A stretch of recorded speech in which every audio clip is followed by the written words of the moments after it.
नारायण भजमन नारायण नारायण नारायण रटमन नारायण नारायण नारायण भजमन नारायण नारायण नारायण लक्ष्मी नारायण नारायण नारायण लक्ष्मी नारायण नारायण नारायण घट में नारायण नारायण नारायण घट में नारायण नारायण नारायण घट में नारायण नारायण नारायण घट में नारायण नारायण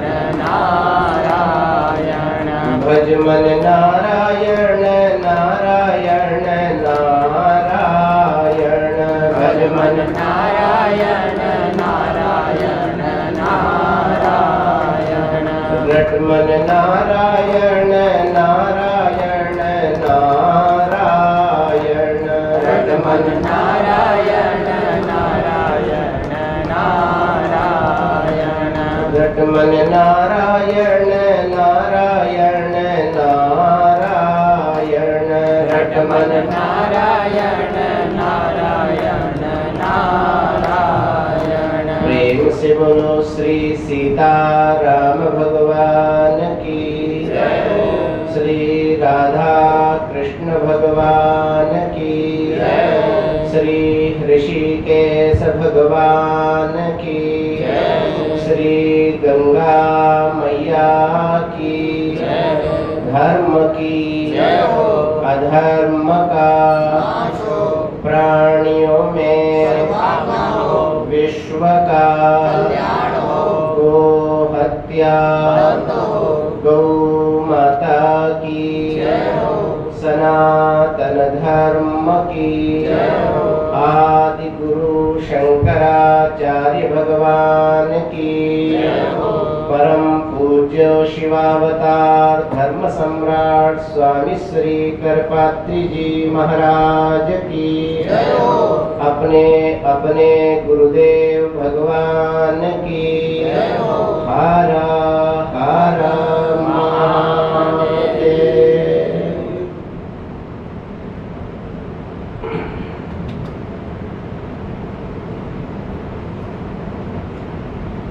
परम आह्लादिनी ज्ञानमयी भक्तिमयी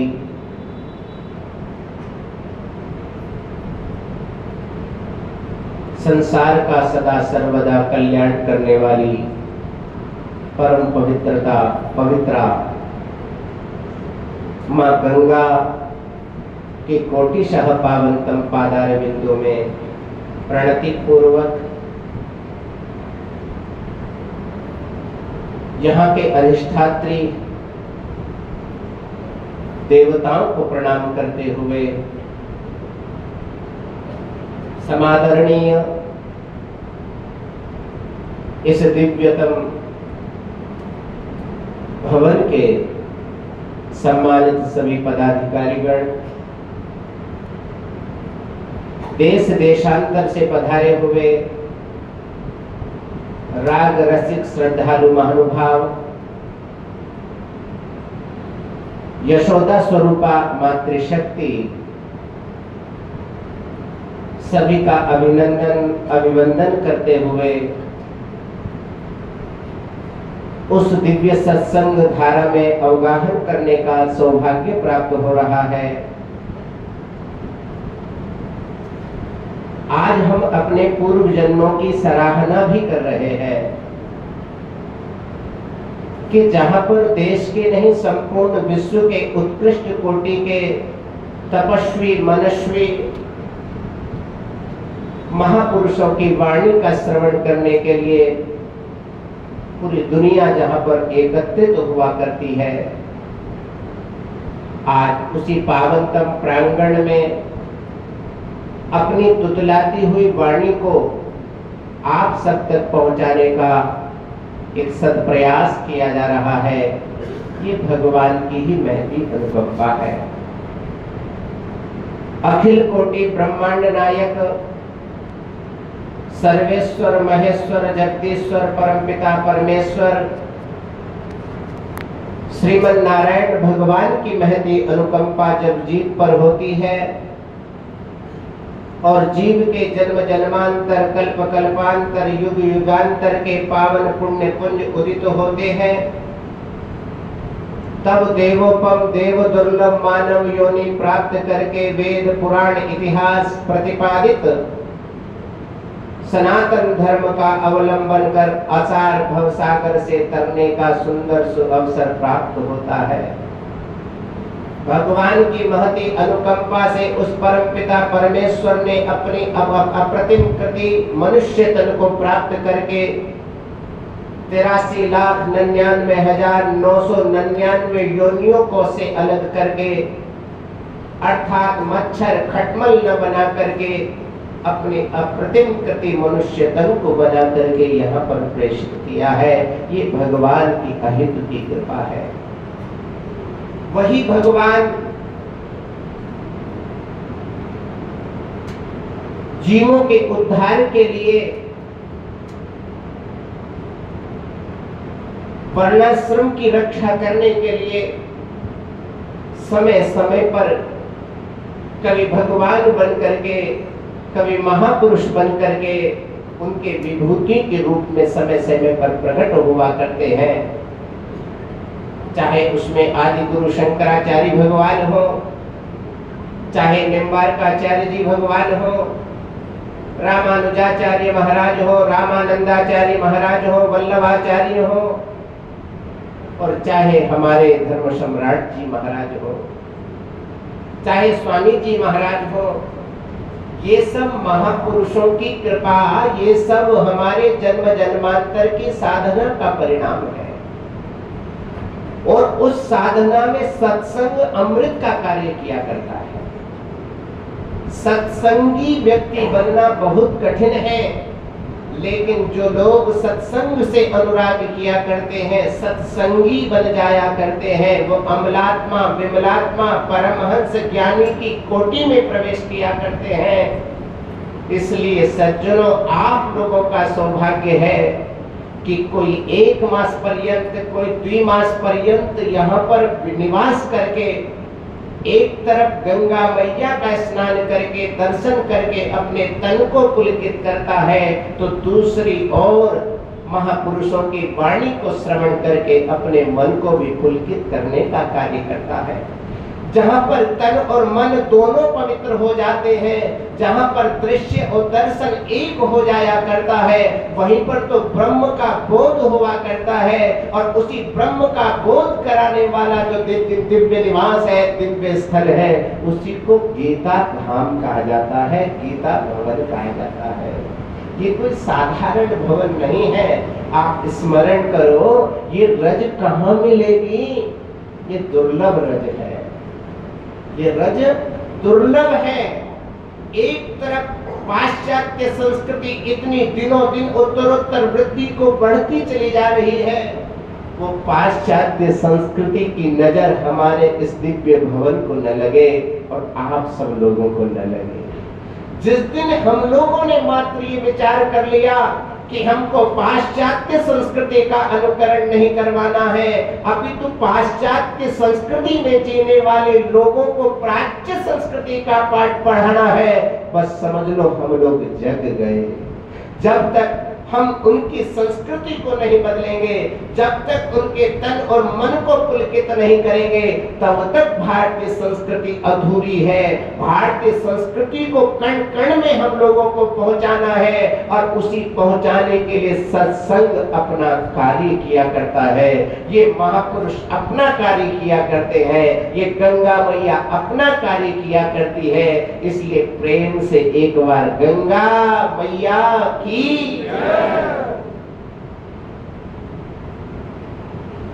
कहां से निकल करके कहां तक पहुंचकर कितने असंख्य असंख्य जीवों का कल्याण। ये त्रिपथ गामिनी भगवती जाह्नवी हम सब लोगों का कल्याण कर दिया करती है। सज्जनों, इनके दर्शन कर लेने मात्र से कल्याण हो जाता है। इनका स्मरण कर लेने से, इनमें स्नान कर लेने से, इनका आचमन करने से और इनका जलपान करने से कभी किसी व्यक्ति ने ये नहीं सुना होगा कि गंगा जल का पान करने वाले लोगों के मन में रिएक्शन होता है। क्या हो जाता है? उनका तन। अभी तो गंगा जल का पान करने वाले लोगों का अंतःकरण भी परम पवित्र हो जाया करता है। इसलिए भाई, सौभाग्य है कम से कम आप सब लोगों के माध्यम से सनातन धर्म की पताका संपूर्ण देश और देशांतर में प्रसारित होने का कार्य हो रहा है। आज विश्व में मेरे को लगता है ऐसी संस्था, विलक्षण संस्था के माध्यम से जो समाजोपयोगी अनुपम कार्य चल रहे हैं वो निश्चित रूप से सराहनीय है।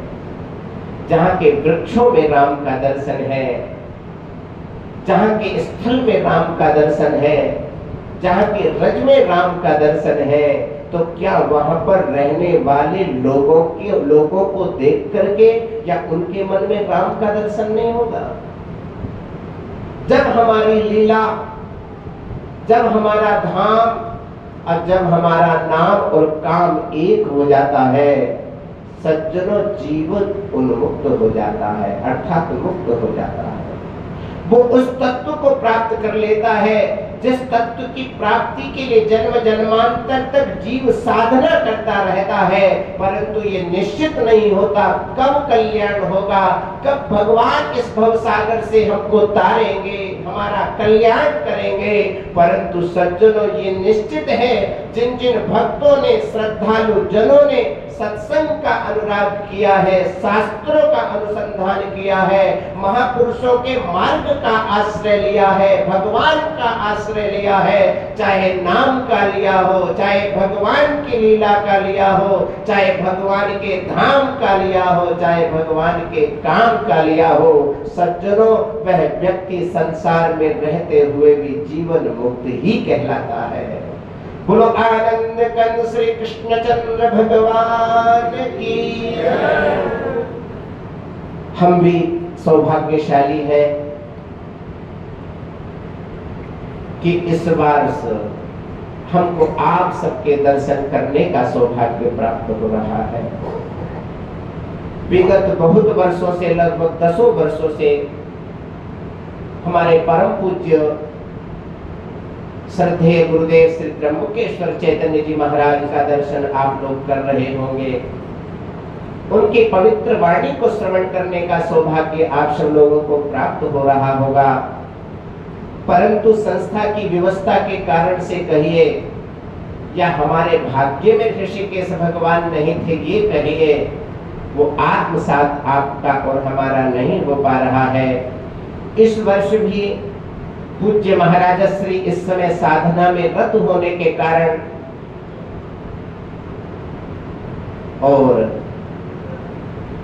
7 दिवसीय सौभाग्य हमको प्राप्त हुआ है, तो हम प्रयास करेंगे इन 7 दिवसों में कि आपका और हमारा प्रेम यदि बना रहेगा तो कुछ शास्त्रों का अनुसंधान करके कुछ दिव्य चर्चाओं को आप सब लोगों के अंतःकरण में पहुंचाने का प्रयास कर सकेंगे। यथामति, यथागति, यथा शास्त्र कृपा और गुरु कृपा का संबल जीवन में उतारते हुए आपसे जुड़ने का प्रयास करते हैं। बोलो आनंद कंद श्री कृष्णचंद्र भगवान की। सज्जनों, जीव इस संसार में जीवन मुक्त होने के लिए आता है, परंतु आश्चर्य की बात यह है कि मुक्त के स्थान पर जीव बद्ध हो जाता है, बंध जाता है। संसार 2 बातें कहता है, एक बंधन की बात करता है, चर्चा करता है, और एक मोक्ष की चर्चा करता है। संसार में बंधन किसका किया जाता है? बोले उसको पशु कहा जाता है। हमारी वेदांत की भाषा में बंधने वाला पशु हुआ करता है। बंधक जीवः पशु शिवः, अर्थात बंधने वाला कौन है? बोले पशु है। हम भी यदि राग के चक्कर, अनुराग के चक्कर में बंधते चले जाएंगे तो सज्जनों, हम पशु बनकर के संसार में नहीं आए, अपितु पशुपति का दर्शन करने के लिए आए हैं, पशुपति बनने के लिए आए हैं। इसलिए पशुपति बनने का सदप्रयास हमको करना पड़ेगा। वो सत्प्रयास शास्त्रों के अनुसंधान से होगा। वो सत्प्रयास आपके गुरुजनों के द्वारा प्रदत्त जो नाम मंत्र है उस नाम मंत्र से होगा। भगवान के नाम संकीर्तन से होगा।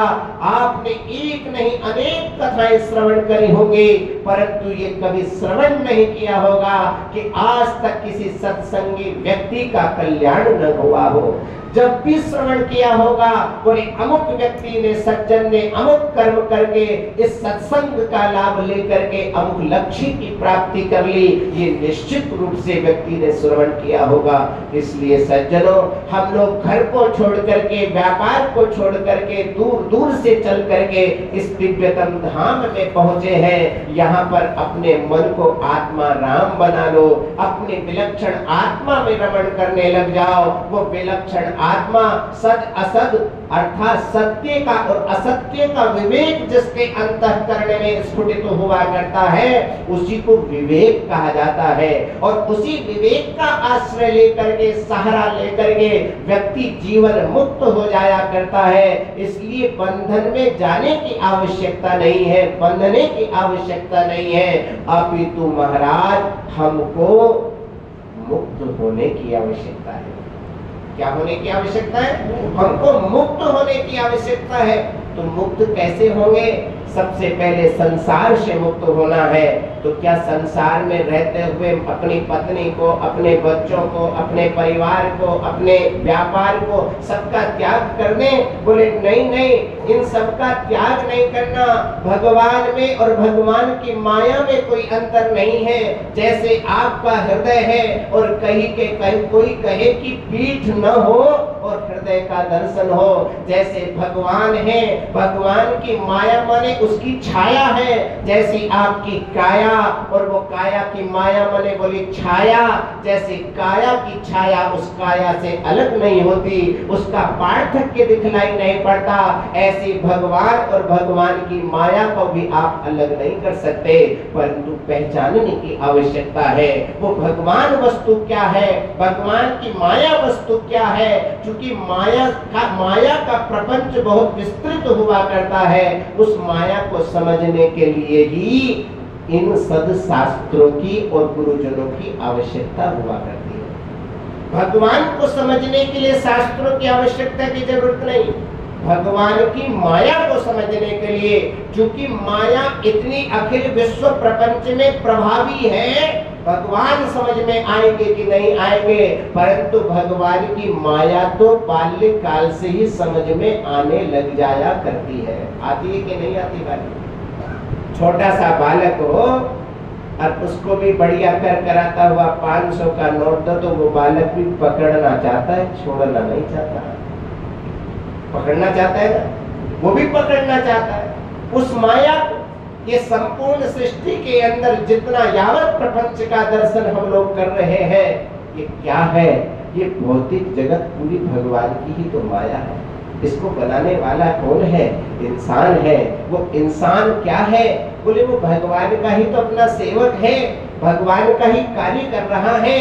परंतु इसमें पवित्र भावना यदि संलग्न हो जाएगी, यदि स्वार्थ से निस्वार्थ परमार्थ के रूप परमार्थ का विचार वह जीव कर लेगा, तो सज्जनों वो इंसान इंसान नहीं रहेगा।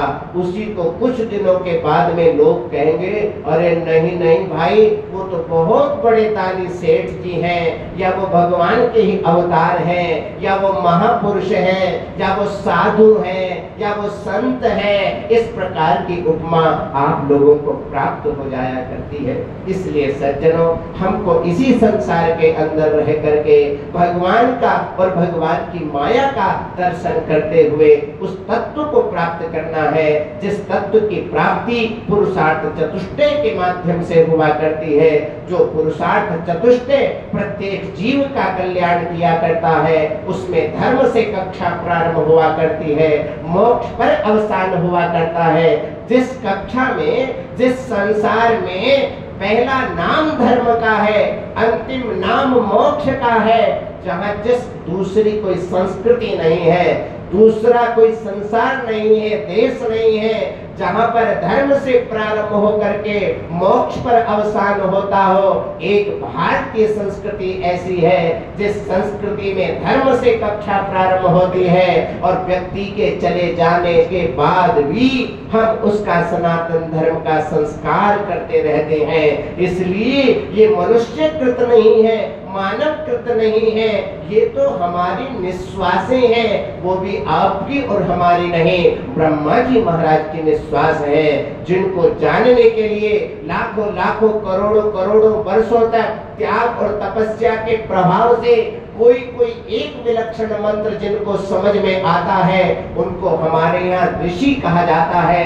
ऋषयो मंत्र दृष्टारः, जिन्होंने मंत्रों का दर्शन किया है, जिन्होंने मंत्रों का चिंतन किया है, जिन्होंने मंत्रों का अनुशीलन किया है, उनका चिंतन करते हुए, उनका मनन करते हुए, उनका अनुशीलन करते हुए सज्जनों वो ऋषि कहलाए हैं। तो ये वाक्य, ये हमारा जितना सनातन धर्म है, ये किसी एक व्यक्ति के द्वारा नहीं है, अपितु तो परमात्मा की शक्ति है। और वो वेद भगवान जो अखिल विश्व का, अखिल भूमंडल का और इसमें जीने वाले प्रत्येक 84 लाख योनियों का कल्याण का साधन है, वो वेद भगवान है, जिसके द्वारा संपूर्ण ज्ञान की प्राप्ति होती है, जिसके द्वारा संपूर्ण लाभ की प्राप्ति होती है और जिससे इष्ट और अनिष्ट शक्तियों का परिहार होता है। लौकिक अलौकिक उपायों के माध्यम से व्यक्ति अपने संसाधनों को प्राप्त करता है।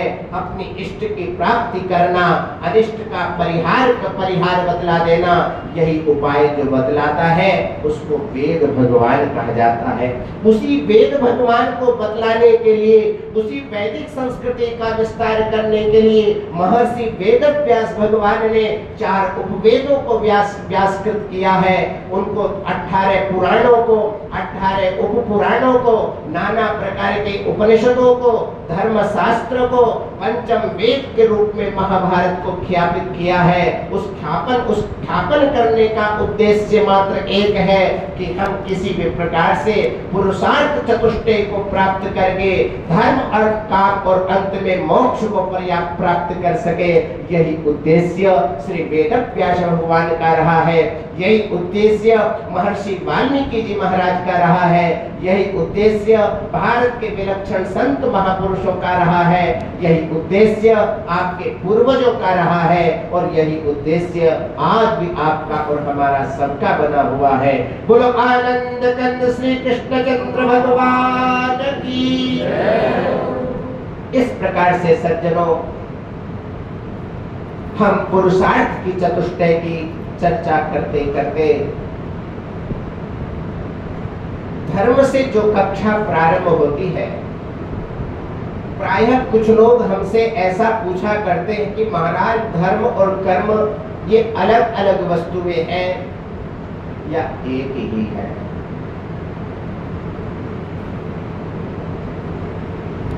देखो, हम पढ़ने और पढ़ाने वाले लोग हैं।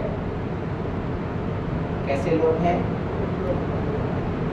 तो हमको ऐसा प्रतीत नहीं होता, अध्यापक कक्षा में आता है और पढ़ाना प्रारंभ कर देता है, तो हम भी जहां पर बैठते हैं वहां पर अपने अभ्यास के कारण से कुछ पूछना, आपसे कुछ सुनना और आपको कुछ सुनाना हमारा स्वभाव है। आप लोग शायद अन्यथा न लें तो हम आपसे भी प्रश्न कर सकते हैं, और अन्यथा लेंगे तो भाई एक तरफ का पाठ होगा। हो सकता है हमारा प्रवचन सुनने के बाद यहीं पर झाड़ करके चले जाओ, परंतु यदि आप यहीं पर बैठ करके प्रवचन को श्रवण करेंगे और बीच बीच में आपसे प्रश्नोत्तर के माध्यम से हम जुड़े रहेंगे, तो आपको न चाहते हुए भी बाबा जी की वाक्यों को ध्यान से सुनना ही सुनना पड़ेगा। नहीं तो बीच बीच में ये कलयुग के रूप में निद्रा भगवती हमारे बीच में आ जाती है, और वो निद्रा भगवती का ऐसा झोंका आता है कि महाराज असली असली तत्व लेकर के चली जाया करती है। बढ़िया बढ़िया पंखे लगे हुए हैं, ये कूलर लगे हुए हैं, ये ठंडी ठंडी वायु किसके शरीर का स्पर्श नहीं करती, और जिसके तन का स्पर्श कर लिया कर देती है, बस वही मन हमारा विचलित हो जाता है, आनंदित हो जाता है, और इतने आनंद के हिलोरे जीवन में आते हैं कि बस हम भगवती के चरणों में ही पहुंच जाते हैं। इसलिए सज्जनों, हम भगवती के चरणों में न पहुंच करके हम सत्संग की सुधा सिंधु का आनंद प्राप्त करते हुए कुछ प्रश्नोत्तर के माध्यम से आपको और अपने को जगाने का यदि प्रयास करते रहेंगे, तो हमको लगेगा हमारा श्रवण कराना सत्य है और आपका श्रवण कराना सत्य है। बोलो आनंद कंद श्री कृष्णचंद्र भगवान की। तो हमने प्रश्न किया, संसार में प्रायः लोग ऐसा पूछा करते हैं कि महाराज इस संसार में जो कर्म है वो धर्म है कि कर्म ही कर्म है। तो इससे क्या दो बातें समझ में आई। दो बातें ये समझ में आई कि धर्म अलग है कि कर्म अलग है, अथवा धर्म ही कर्म है अथवा कर्म ही धर्म है। एक संशय उत्पन्न हो रहा है। तो आपसे भी पूछ लेते हैं और अपने आप से भी पूछ लेते हैं, और दोनों की जो बातें हम लोगों को हृदय स्पर्श कर लेंगे उन पर चिंतन करने का, विचार करने का प्रयास हम लोग करेंगे। देखो धर्म क्या है और कर्म क्या है। संसार के अंदर यतः अभ्युदय निश्रेय सिद्धि सधर्म। धर्म किसको कहा जा रहा है? जिससे इस संसार में जाने के बाद में, इस संसार में रहते तो आपका अभ्युदय होना चाहिए, और इस संसार से जाने के बाद में आपका परम कल्याण होना चाहिए, अर्थात दिव्यतम साकेत धाम की प्राप्ति होनी चाहिए। तो क्या होता है? बोले वो कर्म जो है वो धर्म है। वो क्या है? वह धर्म है। अब लोगों ने कहा फिर कर्म क्या है? बोले यावत व्यापार का जो दर्शन हो रहा है, जो हम इस भगवान की माया का संबल प्राप्त करके जो कार्य हम लोग कर रहे हैं, बोले वो क्या है? बोले कर्म है। बोले तो कर्म और धर्म कैसे हो सकता है, और धर्म और कर्म कैसे हो सकता है? भगवान एक बड़ी प्यारी बात कहते हैं, अनन्यास चिंतयन्तो माम ये जनाः पर्युपासते तेषां नित्याभियुक्तानां योगक्षेमं वहाम्यहम्। देखो ये बात हमको अच्छी नहीं लगी भाई। हमको ये विश्वास नहीं था कि हमारे यहाँ पर भी अभी गीता जी हम लोग भूलने लग गए हैं। हमको ऐसा विश्वास था कि हमारे गीता भवन में जितने सद्भक्त उपस्थित होते हैं, उन भक्तों को रामचरितमानस और गीता जी तो एक एक अक्षर अक्षर, सुलटा कहो उल्टा कहो, पूरा याद रहता है। इसलिए कोई बात नहीं। अब मैं अगला जब प्रश्न उठाऊंगा तो आपको मेरे से ज्यादा बोलना पड़ेगा।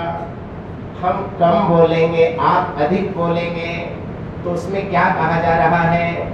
उसमें चिंतन किया जा रहा है। अनन्य भाव से जो अहन्यस मेरा चिंतन करते रहते हैं, स्मरण करते रहते हैं, वो अंतिम में मेरे को प्राप्त हो जाते हैं। अब अनन्य चिंतन करने वाला जीव यदि जीव बन करके संसार के अंदर आया है, तो क्या उस जीव से कभी गलती नहीं होगी? क्या उससे पाप नहीं होगा? और यदि पाप इस संसार में जीव से नहीं होगा तो किससे होगा? ये भी एक विचारणीय बिंदु बनता है। संसार में अल्पज्ञ विशिष्ट जीव कहलाता है, चैतन्य कहलाता है, और अल्पज्ञ विशिष्ट जिसको जीव कहा जा रहा है, जिसको मनुष्य कहा जा रहा है, जिसको योनि कहा जा रहा है, यदि अल्पज्ञ बन करके संसार में चल करके आया है तो अपराध तो उससे बनेगा ही बनेगा। और यदि अपराध बनेगा, शास्त्र फिर क्यों बने? बोले शास्त्र उसका परिमार्जन करने के लिए।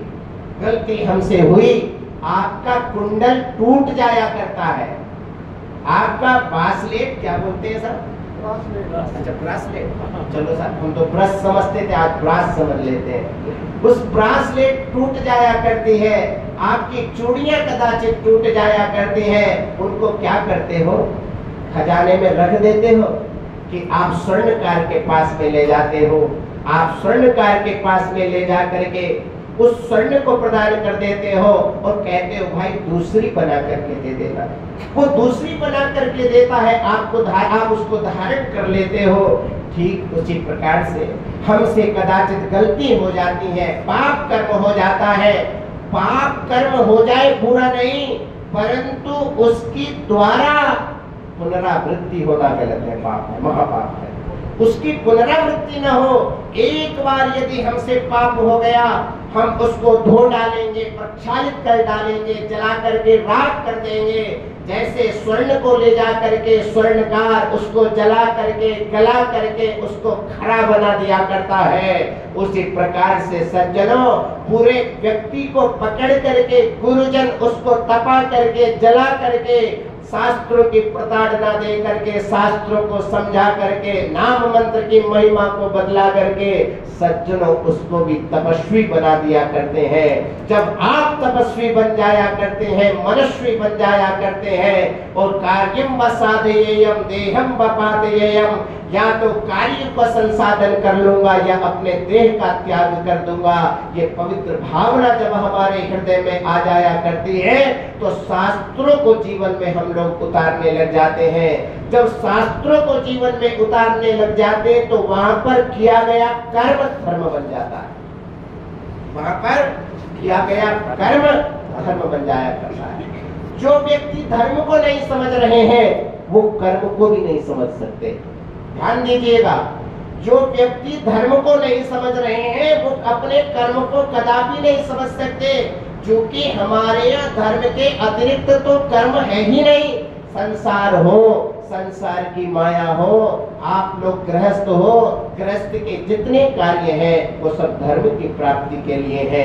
आपने संतति उत्पन्न करी है, वो संतति भी आपने अपने लिए नहीं अपने पूर्वजों के कल्याण के लिए उत्पन्न करी है। उससे भी आपको जल की और भोजन की प्राप्ति हुआ करती है। जहाँ पर संतति प्राप्त करना, संतति प्राप्त करके आप लोग परमात्मा की कृपा समझ रहे हो तो सज्जनों वो संस्कृति कभी भी विनाशकारी नहीं हो सकती। वो संस्कृति महान हितकारी हुआ करती है। कहने का अभिप्राय है जितने कर्म परमात्मा ने हमको दिए हैं, चाहे भोजन बनाने का कर्म हो, चाहे झाड़ू लगाने का कर्म हो, चाहे बर्तन धोने का कर्म हो, जितना अखिल विश्व प्रपंच में कर्म है उस कर्म में भगवत भक्ति यदि हम जोड़ लिया करते हैं, भगवत उपासना जोड़ लिया करते हैं, ये भोजन हम अपने ठाकुर जी के लिए बना रहे हैं, ये बुहारी हम ठाकुर जी के लिए निकाल रहे हैं, ये सेवा ठाकुर जी की जा रही है, ये वस्त्र ठाकुर जी के धोए जा रहे हैं, अर्थात दिनचर्या में जब हम ठाकुर जी का नाम स्मरण कर लेते हैं, उस कर्म को जोड़ लिया करते हैं तो संपूर्ण कार्य, संपूर्ण कर्म धर्म बन जाया करते हैं। इसलिए सज्जनों आज कर्म से ज्यादा धर्म को समझने की जरूरत है कि धर्म क्या है। इसलिए गौतम ऋषि जी महाराज ने एक बात कह करके इस संसार के अंदर जिस कर्म को करने से सुख और शांति की प्राप्ति होती हो, परम सिद्धि की प्राप्ति होती हो, आपका अभ्युदय होता हो, आपके ऊपर देवताओं और पितरों की कृपा प्राप्त होती हो, ऐसे सत्कर्म को जीवन में उपार्जन करना चाहिए और अतिरिक्त संसार को त्यागना चाहिए। अतिरिक्त संसार को त्यागना चाहिए।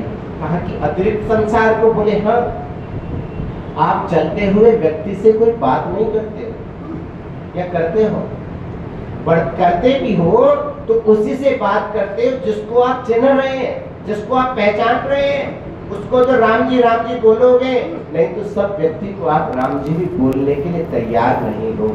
इसलिए सज्जनों अखिल विश्व में संपूर्ण माया है, परंतु उस माया का दर्शन हम लोगों को हो सके ये भी कोई निश्चित नहीं है। जब माया का दर्शन हम लोग नहीं कर पा रहे हैं तो हम मायापति का दर्शन कैसे करेंगे। एक धर्म सम्राट स्वामी श्री कृपात्री जी महाराज के अनन्य कृपा पात्र अनंत श्री भूषित पूज्यपाद स्वामी श्री सदानंद वेदांती जी महाराज थे। एक बार चूरू की पावनतम धरा पर 2007 में वहां पर उपस्थित हुए, प्रवचन चल रहा था।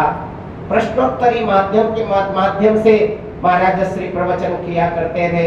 किसी सज्जन ने खड़े होकर के पूछा, महाराज जी कभी भगवत तत्व का साक्षात्कार नहीं हुआ है, भगवान की प्राप्ति नहीं हुई है, उस प्राप्ति को कैसे कर सकें, कोई मार्ग हमारा आप प्रशस्त करें। स्वामी जी महाराज ने जो बातें सरल और सहज शब्दों में अभिव्यक्त की, वही सरल सहज शब्दों में उन्हीं की वाणी को मैं आप तक पहुंचाने का प्रयास करके आपके मन को यहाँ पर आकृष्ट करने का प्रयास कर रहे हैं। स्वामी जी महाराज ने कहा, एक बात बताओ, कौन कौन चाहता है जिन्होंने देवताओं का भगवान का साक्षात्कार किया है?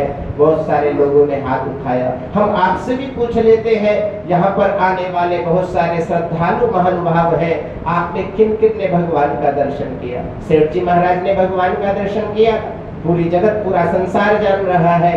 आप लोगों ने भी तो भगवान का दर्शन किया होगा, क्यों साहब नहीं किया? कितने लोगों ने किया भाई? अच्छा, किसी ने नहीं किया, एक मां ने किया, धन्यवाद। इसी प्रकार से स्वामी जी ने वहां पर पूछा, भरी सभा में, बड़ी विशाल सभा थी, 10,000 लोग वहां पर विद्यमान थे। तो कहा महाराज दर्शन को नहीं, भगवान का दर्शन नहीं हुआ। स्वामी जी ने कहा, अच्छा भाई तुमको भगवान का दर्शन नहीं हुआ, तो भगवान के माया वाले भूत प्रेत का दर्शन किस किस को हुआ, जरा वो उठा। तो लोगों ने कहा महाराज न तो भूत का हुआ न प्रेत का हुआ। बोले तुमको जब भूतों का भी दर्शन नहीं हुआ तो बताओ भगवान का दर्शन कैसे होगा, भगवत तत्व का साक्षात्कार कैसे होगा? उन्होंने कहा महाराज भूतों से या भगवान का क्या संबंध है? उन्होंने कहा जो भूत होते वो तो एक शरीर फिर तो होता है, आप तो आपके अंदर तो 5-5 वायु भरी पड़ी है। आपका जो शरीर है वो एक तत्व से बना हुआ नहीं है, आपके शरीर के अंदर 5-5 वस्तुएं हैं, पृथ्वी जल तेज वायु आकाश निर्मित ये आपका कलेवर है। परंतु जो भूत का शरीर होता है वो तो वायु शरीर होता है, वो तो वायु का शरीर लेकर के आत्मा विलक्षण भटकती और अटकती रहती है। आपको कभी किसी रूप में दर्शन देती है, कभी किसी रूप में दर्शन देते हैं। स्वामी जी का देखो वो तो भूत है, तुम तो महाभूत हो, इसलिए भगवान आप लोगों से डरते हैं कि यदि मैं कलयुग के लोगों का दर्शन कर लूंगा तो हो सकता है कुछ अनिष्ट न हो जाए, इसलिए आप लोगों को देख करके, महाभूतों को देख करके भगवान दूर भग जाया करते हैं। पहले भूतों का दर्शन करो, फिर महाभूतों का दर्शन करो।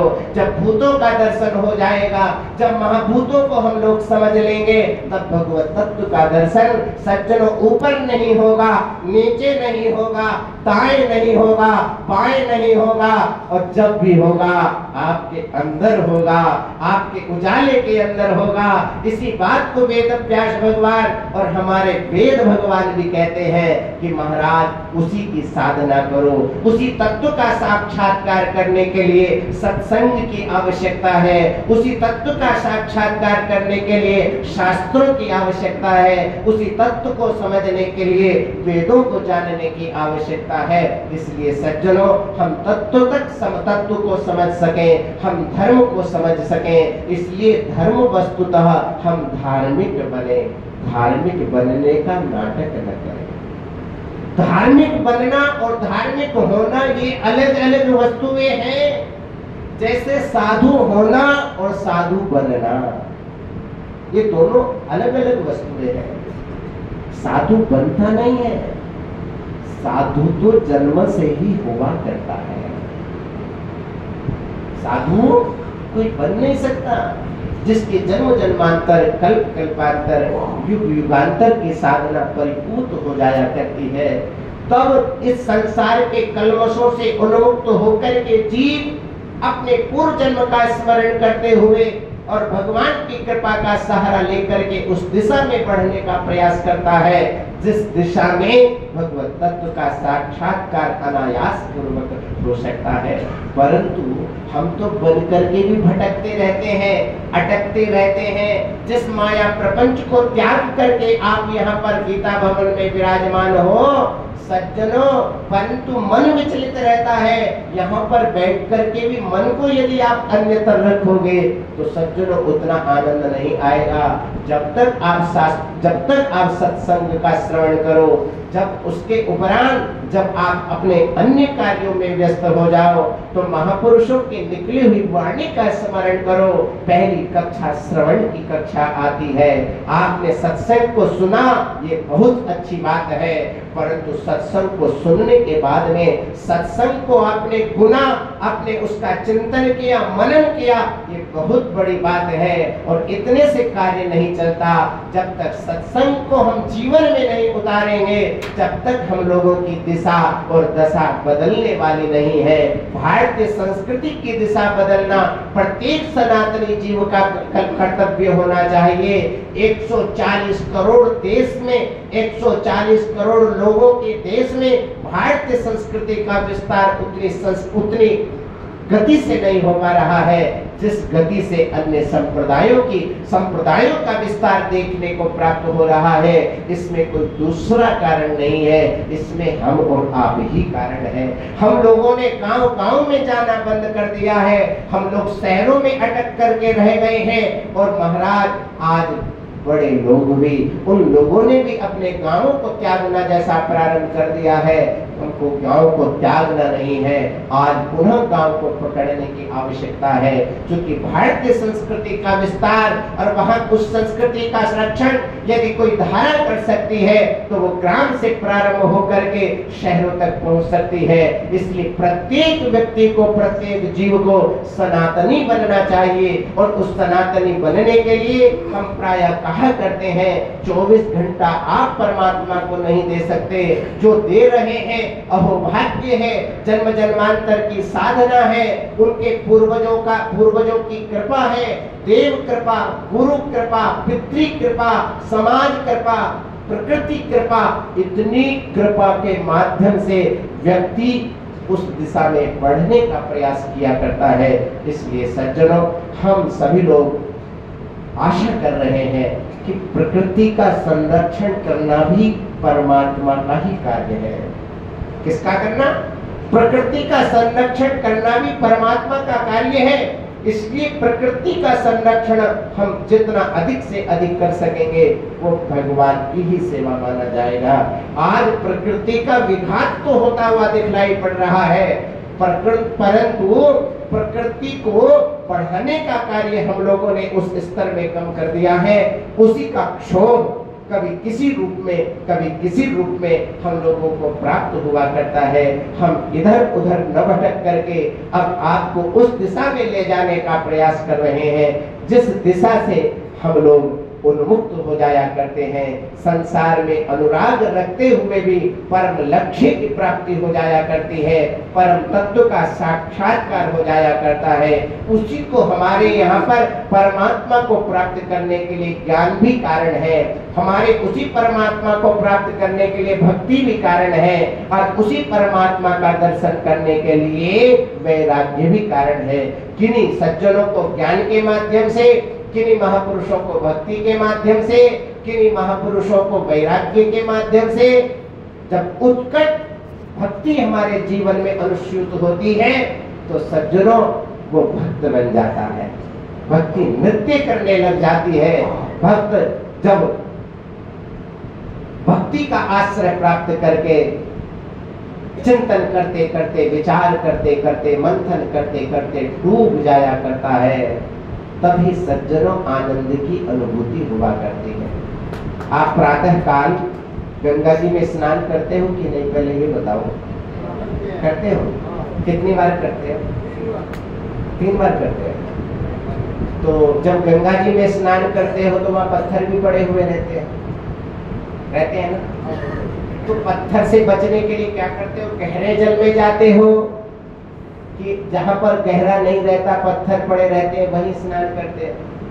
और यदि वहीं स्नान करते हो तो डुबकी लगाने का प्रयास करते हो, परंतु आपका जल ऊपर तो रहता नहीं, कमर में तो जाता नहीं। नाक पकड़ के झुकना तो हम जानते हैं, परंतु ये कोई जरूरी नहीं है कि आप जहां पर झुक रहे हो वहां पर जल भी है, वहां पर जल भी है।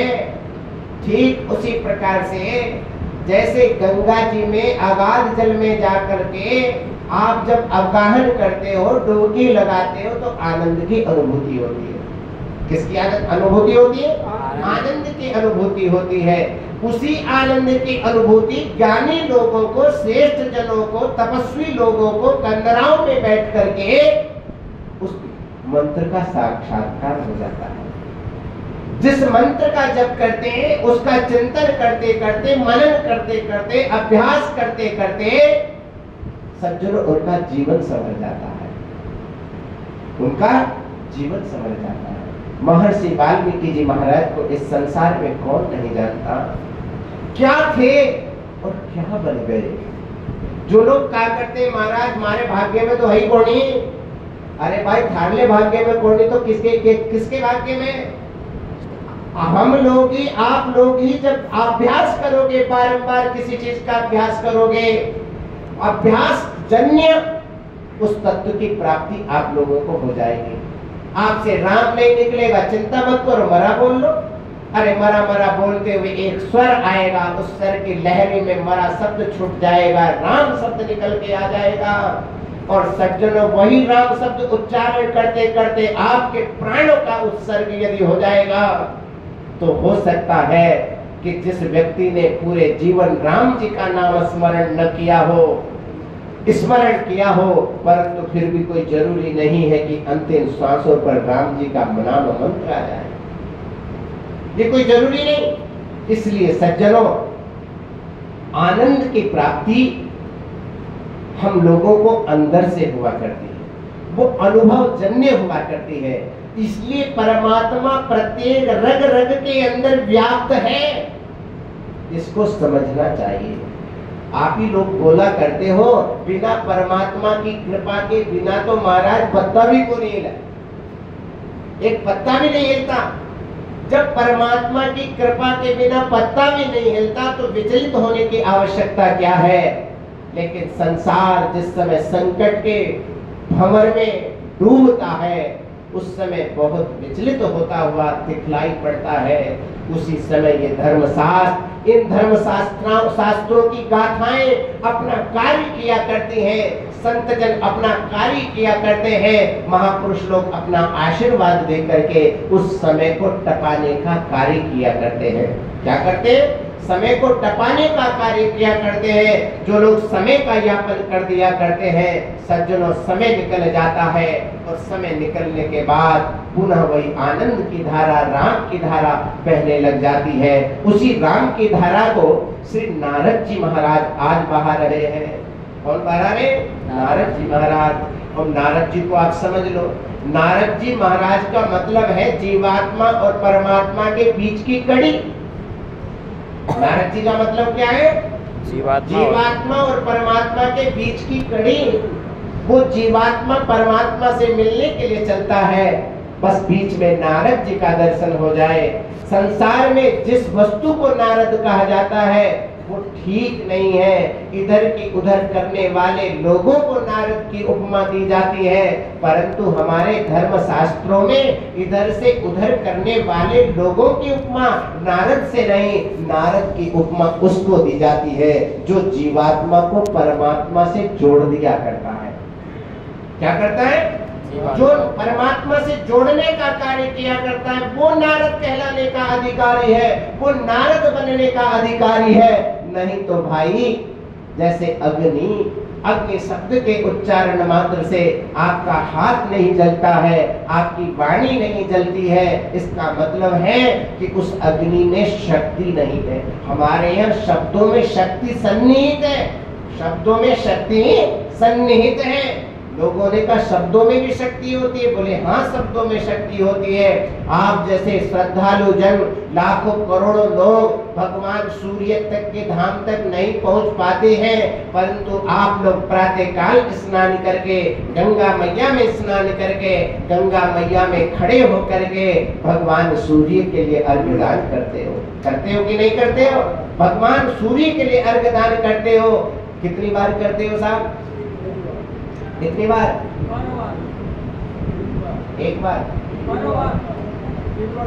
3 बार, 12 बार। बस हमारा एक निवेदन है, आपको अच्छी लगे जीवन में उतार लेना और न लगे तो बाबा जी की झोली में दे देना। निवेदन यह है सज्जनों, हमारे धर्मशास्त्रों में कुछ विशिष्ट चर्चाएं बतलाई हैं। हम वर्णाश्रमी बन करके संसार के अंदर चल करके आए हैं। अपनी अपनी व्यवस्था के अनुसार हमको साधना की पद्धति बतलाई गई है। ब्राह्मण, क्षत्रिय और वैश्य जिनको द्विज संज्ञा प्रदान की गई है, उन द्विजों के लिए 3 समय संध्या का विधान भी बतलाया गया है। कितने समय? 3 समय। और 3 समय में कितने अर्घ्य होते हैं? 3 अर्घ्य प्रातः काल के, 1 अर्घ्य मध्याह्न काल का और 3 अर्घ्य सायं काल के।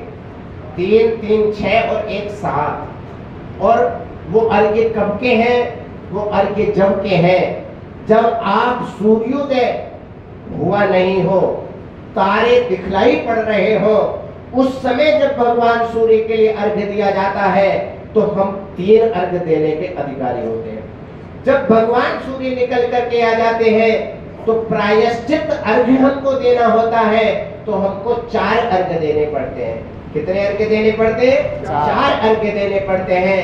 परंतु जब व्यक्ति घर को छोड़कर के अपने व्यापार में पहुंच चला जाता है, अपने अन्य व्यवसाय में व्यस्त हो जाता है, तो उस समय मध्याह्न का कृत्य संपन्न नहीं कर पाता है, सायंकाल का कृत्य संपन्न नहीं कर पाता है। इसलिए 9 अर्घ्य प्रातः काल में ही देने चाहिए। कितने अर्घ्य?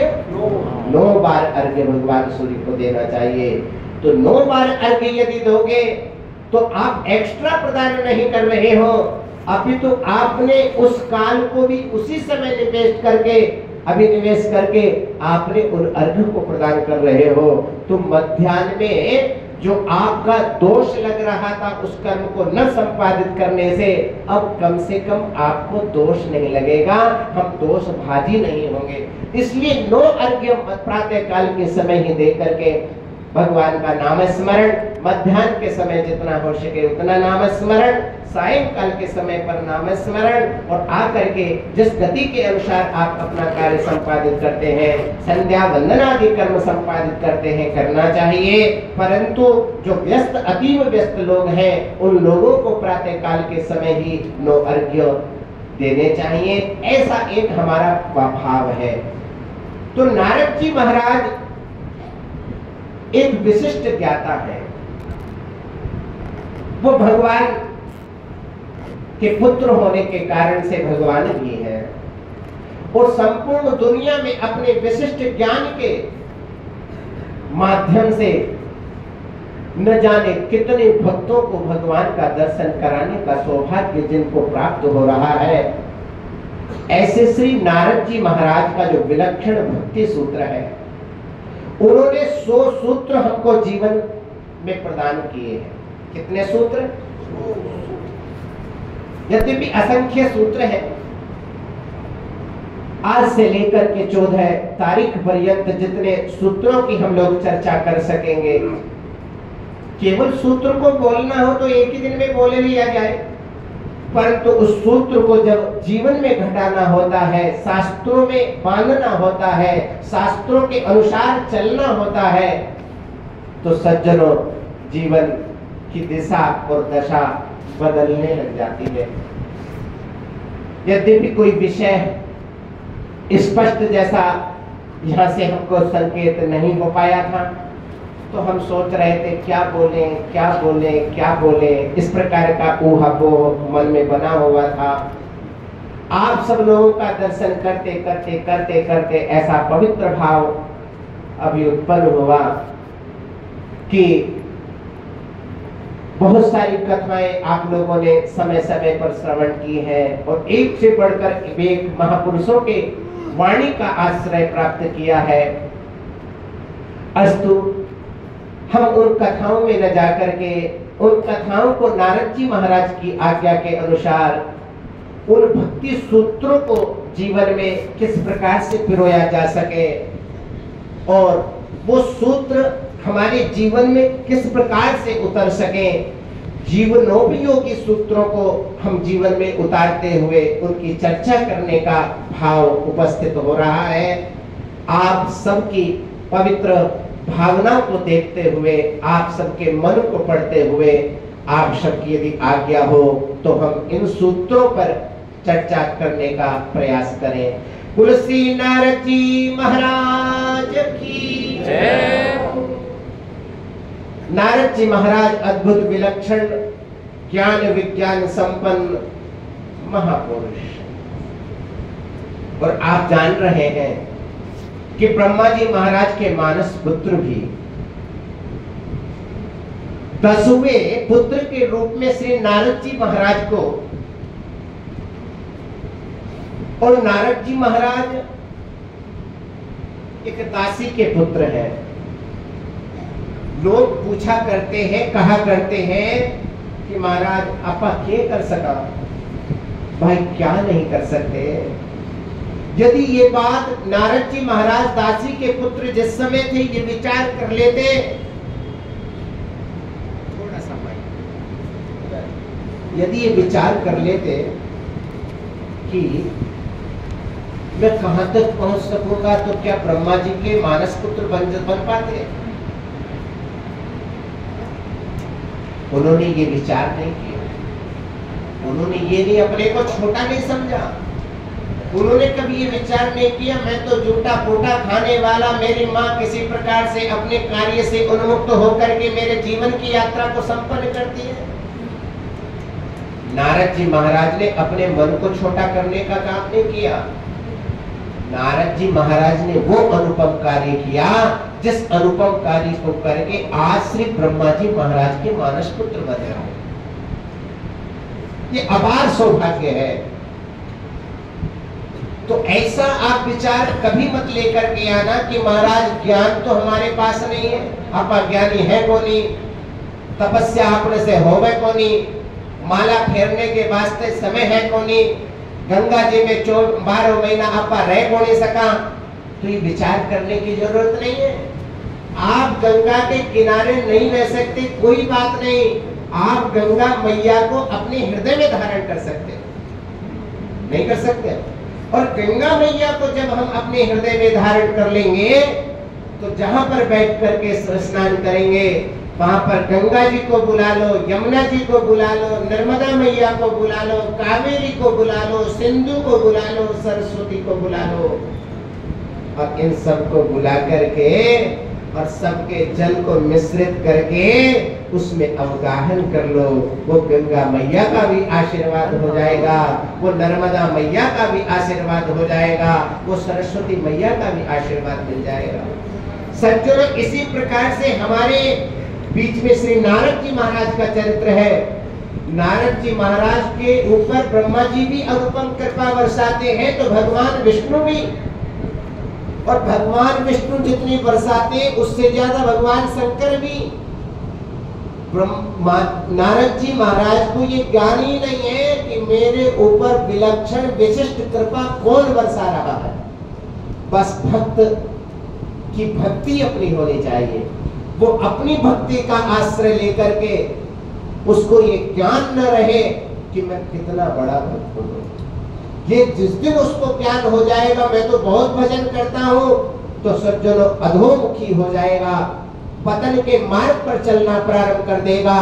परंतु जिस दिन सब कुछ विस्मरण करके केवल अपना लक्ष्य संपादित करता रहेगा, चिंतन करता रहेगा, उस दिन आज का प्रत्येक जीव श्री ब्रह्मा जी महाराज का पुत्र नारद के जैसा कहलाएगा। इसलिए सज्जनों, आप अपने जन्म जन्मांतर की साधना को या वासना को यहीं पर त्याग करके परमात्मा का चिंतन करते हुए, गुणानुवाद करते हुए, शास्त्रों के महापुरुषों की कृपा का भाजन बनते हुए, गंगा मैया का निमज्जन करते हुए बस एक ही कामना करो, किसी भी प्रकार से हमारा जो सोचने की शक्ति है, चिंतन करने की जो विचारधारा है, वो कभी छोटी नहीं होनी चाहिए, वो परम श्रेय होनी चाहिए। जिस परम श्रेय मार्ग से अनायास पूर्वक हमारे पितर लोग, हमारे पूर्वज लोग उस दिव्य धाम पर विराजमान है, वही कामना हम लोगों की होनी चाहिए। उसमें श्री नारद जी महाराज का दिव्य जीवन चरित्र बड़ा विलक्षण है, अद्वितीय है, ऐतिहासिक है। जो भगवान को जानता है वो भगवान के भक्त को भी जानता है, क्योंकि भगवान के भक्त नारद जी महाराज ही तो भगवान का दर्शन कराते हैं। 5 वर्ष के बालक को भी भगवान का दर्शन कराने वाले श्री नारद जी महाराज, और महाराज प्रहलाद जी महाराज को भी भगवान का दर्शन की दिशा दिखलाने वाले श्री नारद जी महाराज। इसलिए नारद जी की भी जय जयकार करने से आपकी जय जयकार हो जाया करती है। नारद जी महाराज का नाम स्मरण जो करते हैं उनका अज्ञान जन्य कालुष्य निवृत्त हुआ करता है, उनके पापों का भंजन हुआ करता है। इसलिए प्रातः काल में जिस प्रकार से अहिल्या, द्रौपदी, तारा, कुंती, मंदोदरी तथा पंचकम वैस्मरे नित्यम महापातक नाशनम, ये 5 देवियों का नाम स्मरण प्रत्येक कन्याओं को और माताओं को करना चाहिए। संस्कृति का विकास के स्थान पर जहां पर ह्रास होता चला जा रहा है, उस ह्रास के स्थान पर जिस देश में इन 5 माताओं का स्मरण हमारी माताएं और बहनें करने लग जाएंगी, सज्जनों उसी दिन से हमारा देश विकास की ओर बढ़ने लग जाएगा। क्योंकि जो पतन हमारे दिव्य चित्र और चरित्र का, हमारी वेशभूषा का दिखलाई पड़ रहा है, इसलिए अहिल्या माँ का स्मरण, द्रौपदी माँ का स्मरण, तारा मैया का स्मरण, कुंती माता का स्मरण और मंदोदरी माता का स्मरण, ये 5 माताओं के स्मरण करने से, इन 5 माताओं की कथा के श्रवण करने से, इन 5 माताओं की नीतियों को जीवन में उतारने से सज्जनों कभी भी हम अपनी जीवन की दिशा से भटकेंगे नहीं। कितना ही हमको लोभ लालच दिया जाए, हम उस लोभ लालच में न पड़ करके अपनी उस विलक्षण यात्रा को गंतव्य मार्ग तक पहुंच सकेंगे, जिस गंतव्य मार्ग तक पहुंचाने के लिए उस परमपिता परमेश्वर ने हमको नारी का शरीर दे करके, मनुष्य का शरीर दे करके इस संसार में भेजा है। इसलिए जिस प्रकार से इन 5 कन्याओं का स्मरण करने वाली माताएं, बहनें, पुरुष वो महापातकों का नष्ट कर देती है। क्या करती हैं? महापातक रूपी दोष निवृत्त होता है इतना स्मरण कर लेने मात्र से। तो करनो अच्छो है कि कोनी? क्यों साहब? अच्छो है नहीं तो आपा, लेकिन करा तो है कोई। घड़ाई बाबा जी कहता कहता चला गया, एक आवे, दूसरो जावे, दूसरो आवे, दूसरो जावे, तीसरो आवे, लेकिन आपा बोले बाबा को तो करना ही धर्म है। भाई देखो ऐसा मत विचार करना, बाबाओं का ठीक है, इनका कुछ स्वार्थ होगा, बाबाओं का भी स्वार्थ हो सकता है। यदि बाबाओं का भी स्वार्थ होगा तो आपका भी तो कुछ ना कुछ परमार्थ होगा। हमको चाहे स्वार्थी मान लो, चाहे हमको निस्वार्थी मान लो। स्वार्थी मानोगे तब भी हमारा कल्याण है, परमार्थी मानोगे तब भी हमारा कल्याण है। परंतु हमारे स्वार्थ और परमार्थ के चक्कर में न पड़ करके आप लोगों को तो माताओं को, बहनों को, सज्जनों को हमको इन माताओं का स्मरण कर लेना चाहिए। उसी प्रकार से सज्जनों नारद जी महाराज का स्मरण भी हमारे अज्ञान को नष्ट करने वाला है। जो व्यक्ति चाहता है कि ज्ञान की प्राप्ति हो जाए, चाहे माता हो, चाहे बहन हो, चाहे सुभद्रजन हो, उनको भी नारद जी का स्मरण करना पड़ेगा। क्यों? बोले नारम ज्ञानम ददाति इति नारदः, जो ज्ञान को प्रदान करने वाले वो तो नारद जी हैं, और वो नारद जी ब्रह्मा जी के पुत्र हैं, भगवान शंकर के भी पुत्र हैं। तो कहा महाराज भगवान शंकर के? बोले हाँ, वो भगवान शंकर के सेवक होने के कारण से, उनके भक्त होने के कारण से, उनके अनुपम भाजी होने के कारण से वो सबकी कृपा उनको प्राप्त हुई है। ऐसे नारद जी महाराज का भी स्मरण करके हम अपने जीवन को उन्मुक्त कर सकते हैं। महापुरुषों की वाणी के अंदर शक्ति हुआ करती है, और वो नारद जी के विलक्षण सूत्र जिन जिन भक्तों ने, जिन जिन सज्जनों ने, जिन जिन ज्ञानियों ने, जिन जिन चिंतकों और विचारकों ने अपने जीवन में उतारे हैं, वो अनुपम है, वो अद्वितीय है, वो विलक्षण है। इसलिए भाई अथा तो भक्तिम व्याख्यास्यामः, अथा तो भक्ति का अभिप्राय क्या है, इस चिंतन के साथ में अपनी वाणी को अग्रसर कर रहे हैं। भज धातु से अक्तिन प्रत्यय के करने पर भक्ति शब्द की सिद्धि हमारे यहाँ पर बतलाई हो गई है, जिस शब्द का अर्थ है सेवा करना। भजति इति भक्ति है, भजते इति भक्ति है। भजन जो करता है दोनों रूपों में, अपने लिए भी और दूसरे के लिए भी। अपने लिए आत्मनेपद का प्रयोग है और दूसरे के लिए परस्मै पद का प्रयोग है। भजती हम कहते हैं, हरिम भजती कहते हैं तो हरि की भक्ति करता है, तो यहाँ पर दूसरे के लिए भक्ति दी जा रही है। भजते हम कहते हैं तो यहाँ पर अपने लिए किया जा रहा है, आत्मनेपद का प्रयोग किया जा रहा है।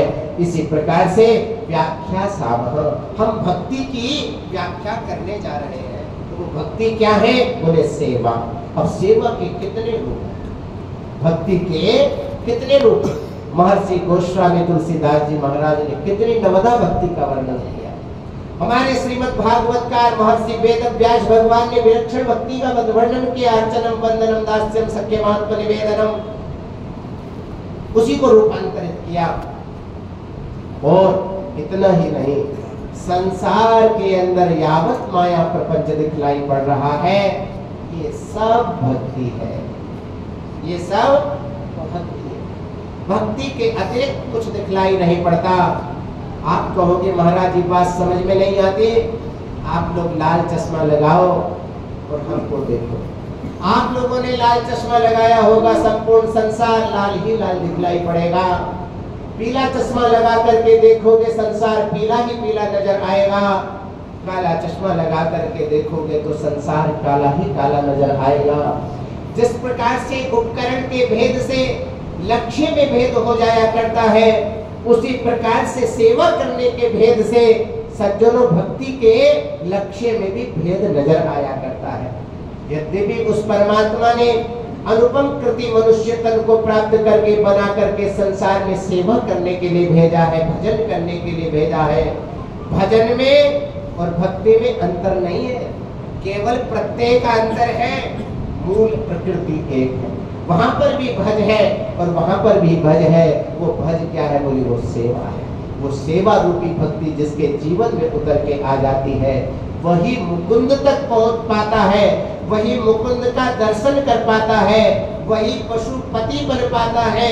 जीव इस संसार में जीवात्मा है, वो आत्मा आपके ही अंतःकरण में संचारी है, वो विचलित हो रही है। उसके दर्शन करने के लिए शास्त्रों का अनुसंधान, इन सूत्रों पर चर्चा करना अतीव आवश्यक जैसा हो जाता है। बोलो श्री नारद जी महाराज की जय। बतलाने का प्रयास किया गया, वो भक्ति भी अनेक प्रकार की है। पहले बतलाया भक्ति क्या, तो महर्षि गोस्वामी तुलसीदास जी महाराज विलक्षण व्याख्या करते हैं, भागवतकार भी बड़ी विलक्षण व्याख्या करते हैं। और कुछ लोग तो महाराज सगुण भक्ति, कुछ लोग निर्गुण भक्ति और कुछ लोग सगुण निर्गुण भक्ति, अनेक प्रकार के विचारधाराओं में अवगाहन करने का आनंद लेते हैं। जिसको जैसी भक्ति करनी है वैसी भक्ति करें, चाहे सगुण करें, चाहे निर्गुण करें, चाहे साकार निराकार करें, चाहे निराकार साकार करें, जैसा आपको अच्छा लगता है वैसी आप भक्ति करें। हमारा मात्र उद्देश्य इतना है कि यावत प्रपंच के अंदर, संसार के अंदर जो कार्य संवाहित संचालित हो रहे हैं, उन सकल कार्यों में भगवान का दर्शन करें। भगवान का दर्शन कैसे होगा, तो देखो भगवान के दर्शन के लिए बहुत बड़े बड़े ग्रंथ बने हुए हैं, परंतु हमारे पास में पढ़ने का समय नहीं है। जब पढ़ने का ही समय नहीं है तो ग्रंथ तो अपने आप कल्याण नहीं करेंगे। बस एक दिशा आप लोगों को देकर के सूत्र में बढ़ने का हम प्रयास करने जा रहे हैं, जो सरल है और जो सहज है। वो सरल सूत्र और सहज सूत्र क्या है, तो नारद जी महाराज एक सूत्र में बतलाते हैं, अपने से बड़े ज्येष्ठ और श्रेष्ठ लोगों को ज्येष्ठ ठाकुर जी, बड़े ठाकुर जी और बड़ी ठाकुरानी जी के रूप में परिणत करना चाहिए। अपने से छोटे लोगों को छोटे ठाकुर जी और छोटे ठकुरानी के रूप में परिणत व्यवहार जगत में आना चाहिए। अभी तक 50 प्रकार के संबंध के व्यवहार में हम लोग पड़ जाया करते हैं। 50 प्रकार का व्यवहार करके ये अमुक ससुर है, ये पति है, ये जामाता है, ये देवर है, अनेक प्रकार के संबंधों की कल्पना करते हैं।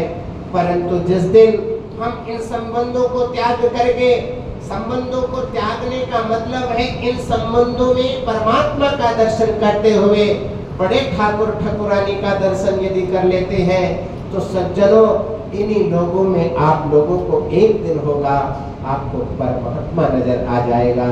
इसलिए अपने से बड़ों में बड़े ठाकुर जी, अपने से छोटे में छोटे ठाकुर जी, छोटे छोटी ठकुरानी, बड़ी ठकुरानी का व्यवहार करते हुए भी हम अपने जीवन की दिशा को मोड़ सकते हैं। ये दिशा अच्छी लगेगी। आप एक दिन में 50 प्रकार के शब्दों का व्यवहार करते हो, नहीं करते हो? बोले चाचा जी आ रहे, ताऊ जी आ रहे, दादो दादी सास आ रही है, माँ मेरी सास आ गए। इतने प्रकार का व्यवहार तो आज का समाज करता ही करता है। हम कहते हैं बड़े ठाकुर जी, समझ में नहीं आए तो अमुक श्री का नाम ले लो, बोले वो वाले ठाकुर जी आ रहे हैं। आपका ठाकुर स्मरण करते करते मरे शब्द का उच्चारण करने वाले राम जी को प्राप्त कर सकता है। क्या आप लोग ठाकुर ठाकुर करते हुए अंत में ठाकुर जी का दर्शन नहीं कर सकोगे? निश्चित रूप से दर्शन होगा। उस दर्शन करने के लिए हमको ऐसा विश्वास बनाना पड़ेगा कि यही अंतरात्मा, जिसको जीव अल्पज्ञ कहा जाता है, जब वो विशिष्ट बन जाता है तो वही तो ईश्वर कहलाता है। उसमें सर्वज्ञ विशिष्ट जुड़ा हुआ है, इसमें अल्पज्ञ जुड़ा हुआ है। थोड़ा ज्ञान जिसके पास में हो, थोड़ी विचारधारा जिसके पास में हो, थोड़ी धन संपदा जिसके पास में हो, उसको मनुष्य कहा जाता है, उसको जीव कहा जाता है। और जिसके पास में कोई सीमा न हो उसको भगवान कहा जाता है। षडैश्वर्य संपन्न भगवान कहलाता है, और जो षडैश्वर्य संपन्न नहीं है वही जीव कहलाता है। तो इसी प्रकार से सज्जनों, वो षडैश्वर्य संपन्न बनने के लिए हमको शास्त्रों का अनुसंधान करना पड़ेगा, भक्ति की उपासना करनी पड़ेगी, भक्ति को जीवन में उतारना पड़ेगा। अभी केवल हम लोग माला के जप को ही भक्ति कहते हैं। क्या करते हैं? हम पूछते हैं, अरे भक्ति करते हो महाराज? ज्यादा तो कोड़ी हो गए, थोड़ी बहुत हो गए। हमने कहा कितनी हो गए? बोले 10-20 मिनट कर ले, जब समय मिले। मैंने कहा नहीं, ऐसा मत कहो। आप अपने विचारों को बदलो। आप अपने जिस दिन विचारों को बदल लोगे उस दिन 24 घंटे आप लोग भक्ति करोगे। अभी आप 24 मिनट भक्ति कर रहे हो, आप 24 घंटा कर सकोगे। आपके ही यहाँ से एक नित्य कर्म पूजा प्रकाश निकली हुई है। ध्यान दीजिएगा, कौन सा ग्रंथ निकला हुआ है? आप लोगों के यहाँ पर है ना? और नहीं हो तो ले लीजिएगा। उस नित्य कर्म पूजा प्रकाश में 2 विशेषताएं, यद्यपि बहुत सारी चीजें अच्छी हैं, अच्छी है, भंडार है, परंतु आपकी दिशा को ध्यान आकृष्ट करते हुए 2 प्रकार के संकल्प है वहां। एक अजपा जप संकल्प है। कौन सा जप है? अजपा जप। आप लोग करते हो क्या? बोलो तो सही। अजपा जप संकल्प करते हो? और वो है किसके लिए? क्या पशु के लिए है? क्या पक्षी लता कीट पतंग के लिए है? बोले नहीं, वो केवल मनुष्य के लिए है। परंतु उस जो संकल्प की ये विशेषता है कि 24 घंटों में चल रही श्वासों से जो भी कुछ कार्य आप संपादित कर रहे हो, वो सकल कार्य आपका भगवत कार्य बन जाया करता है। ऐसे उस अनुपम ग्रंथ के अंदर इतने विलक्षण 2 मिनट के कृत्य को त्याग करके हम कृत्य को त्यागते चले जा रहे हैं। इसलिए हम भक्त नहीं बन पा रहे हैं। अजपा जप का अभिप्राय है एक विलक्षण मंत्र आपके और हमारे अंदर नित्य संचारित रहता है, जिसको हंस कहा जाता है, इसको हंसः कहा जाता है। हकारेण बहिर्याति सकारेण विषेद पुनः। हकार शब्द का उच्चारण करके वो हमारा जो विलक्षण कालुष्य है, पाप है, वो बाहर निकल करके अंदर बाहर आ जाता है, और सकार शब्द के माध्यम से वो परमात्मा अंतःपुरण में चले जाते हैं। जिस प्रकार से साधारण जीव एक हंस, उसके अंदर भी एक शक्ति विलक्षण हुआ करती है। वो दूध का पान कर लिया करता है और महाराज पानी को छोड़ दिया करता है, वो भी नीरज क्षीर विवेकी कहलाता है। जिस प्रकार से साधारण हंस रूपी जीव, उसके अंदर दूध, नीर और क्षीर को पार्थक्य करने की शक्ति उस परमात्मा ने दी है, उसी प्रकार से आपके और हमारे 24 घंटे के अंदर 21,600 श्वासें प्रदान करी है। उन 21,600 श्वासों में षड्वर्ग बनाए हैं और महाराज पुनः सहस्रार चक्र बनाया है। प्रातः काल सूर्योदय से लेकर के सूर्योदय पर्यंत वो संकल्प किया जाता है कि आज से लेकर के कल इतने बजे तक सूर्योदय पर्यंत मैं हंस नामक मंत्र का जप करूंगा। वो जप अपने आप चल रहा है। ये जो श्वासें चल रही हैं वैसे भी ले रहे हो, आप दिल छोड़ करके देखो, छोड़ो। बाबा रामदेव जी कहते हैं, एक बात उनकी बड़ी प्यारी हमको रहती, बोले देखो भाई कुछ करने से होता, क्या होता है? बोले कुछ करने से होता है, और यदि कुछ करना ही नहीं चाहोगे तो कुछ नहीं होगा। इसलिए आपको इस मंत्र को जानने के लिए जो आपके शरीर के अंदर जो श्वासें चल रही हैं, इनको समझो और इस संकल्प को करके 21,600 श्वासों में उन षड वर्गों में बांटते उस पाठ को आप पढ़ लीजिएगा, आपको वो समझ में आ जाएगा। उससे आपके जीवन में प्रत्येक श्वास पे जो भी कर्म कर रहे हो, वो कर्म आपका भजन हो जाएगा। वो क्या हो जाएगा? वो भजन हो जाएगा। वही बात से नारद जी महाराज बतलाते हैं, सा तस्मिन् परम प्रेम रूपा। वो भक्ति कैसी है? बोले भक्ति की अनेक विशेषताएं, कोई सगुण भक्ति, कोई निर्गुण भक्ति, अनेक प्रकार की, परंतु ईश्वर के प्रति जो भक्ति है वो भक्ति महाराज प्रेम रूपा है। वो कौन सी भक्ति है? प्रेमैक रूपा। इसलिए प्रेम करना हम लोगों को आना चाहिए। क्या आना चाहिए? प्रेम करना आना चाहिए। संसारी जीव से नहीं, संसार जिसने बनाया है उससे करना आना चाहिए। संसार बनाने वाली माने प्रकृति से। प्रकृति में कौन है? बोले जिसने जन्म दिया है, अब उससे प्रेम करें। वो प्रेम कैसा? बोले स्वार्थ वाला नहीं, निस्वार्थ वाला प्रेम बच्चों को करना चाहिए। आज की संस्कृति बदलती चली जा रही है, इसलिए उस संस्कृति को बदलने के लिए हमको अहिल्या के चरित्रों को, हमको द्रौपदी, तारा, कुंती, मंदोदरी के चरित्रों को पढ़ना चाहिए, जिन चरित्रों को पढ़ने से हमारा सतीत्व सुरक्षित रह सके और हम अपने जीवन में ऐसे भक्तों को जन्म दे सकें, जिन भक्तों का चरित्र श्रवण करते करते आपकी गंगा और यमुना आपके शरीर से निःसृत होने लग जाती है, आपका शरीर पुलकित हो जाता है। भक्तों का दर्शन हम लोगों ने नहीं किया, परंतु आज भी जब मीराबाई के पद गाए जाते हैं तो आंखों से अश्रु की धारा प्रवाहित होने लग जाती है। सूरदास जी महाराज के पद गाए जाते हैं तो आंखें सजल हो जाया करती हैं। तो सज्जनों को रूप जो है उसी को प्रेमैक रूपा, वो प्रेम करना आना चाहिए। वो प्रेम हम किससे करें? तो प्रकृति से प्रेम करें, परमात्मा से प्रेम करें। ईश्वर के प्रति किया गया प्रेम ही प्रेम है, संसार से नहीं, अभी तो संसारी से हम लोग प्रेम करें। कहा कि उसका फल क्या है महाराज?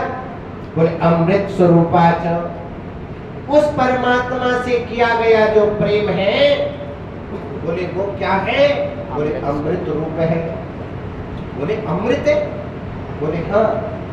बोले जिस प्रकार से समुद्र मंथन करते हुए 14 प्रकार के रत्न निकले और उन 14 रत्नों में एक विलक्षण रत्न अमृत भी निकला।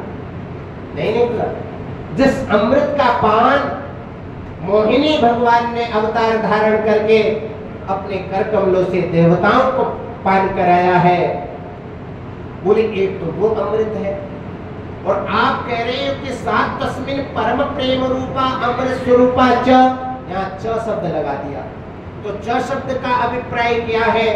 हमारी भाषा में, संस्कृत भाषा में इसको अमर भाषा कहा जाता है।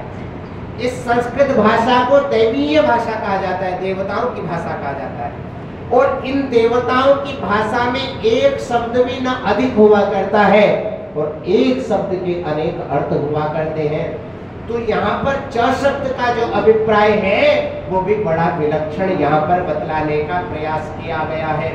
बोलो वो प्रेमैक रूपा और अमृत स्वरूपा, वो भगवान कैसे हैं जिसकी भक्ति की हम उपासना करने जा रहे हैं? बोले वो प्रेम मात्र उपलक्षण है। प्रेम किससे करना है? बोले ईश्वर से, उस परमात्मा से। बोले उससे प्रेम करने से क्या होगा? बोले आप अमर हो जाओगे। अमृत स्वरूपा च, उसकी दूसरी विशेषता बतलाई जा रही है कि आप प्रकृति से प्रेम करोगे, आप परमात्मा से प्रेम करोगे, आप ईश्वर से प्रेम करोगे तो महाराज आपका आनंद हो जाएगा। यल्लब्ध्वा पुमान् सिद्धो भवति अमृतो भवति तृप्तो भवति। जिसको प्राप्त करके, माने जिस प्रेम रूपा और जिस अमृत स्वरूपा को प्राप्त करके व्यक्ति मनुष्य क्या करता है? बोले सिद्धि को प्राप्त कर लिया करता है। किसको प्राप्त करता है? सिद्धि को प्राप्त कर लिया करता है। अमृतो भवति, अमृत हो जाता है, अमर हो जाता है। और तृप्तो भवति माने तृप्त हो जाता है। बोलो आनंद कंद श्री कृष्णचंद्र भगवान की जय, श्री नारद जी महाराज की जय, श्री राम जय राम जय जय राम, श्री राम जय राम जय जय राम, श्री राम जय राम जय जय राम, श्री राम जय राम जय जय राम, श्री राम जय राम जय जय राम, श्री राम जय राम जय जय राम, श्री राम जय राम जय जय राम, श्री राम जय राम जय जय राम। प्रेम से बोलो मर्यादा पुरुषोत्तम भगवान श्री राम की जय, पवन सुत हनुमान जी महाराज की जय। आज की वाणी को यहीं पर श्री गंगा मैया के पावन तम पादार बिंदों में समर्पित करते हुए अपनी वाणी को विराम। हर हर महादेव।